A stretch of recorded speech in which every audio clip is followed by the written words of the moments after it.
Hi, in front of me is Samsung Galaxy Tab S7 Plus, and today I would like to show you how you can download and apply LED keyboard on this device. First of all, go into Play Store. Now you need to type LED keyboard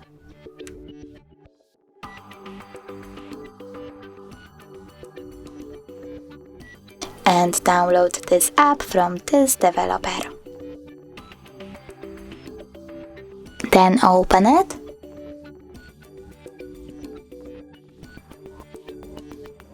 Click Get Started, then tap OK and tap on the switcher next to LED keyboard.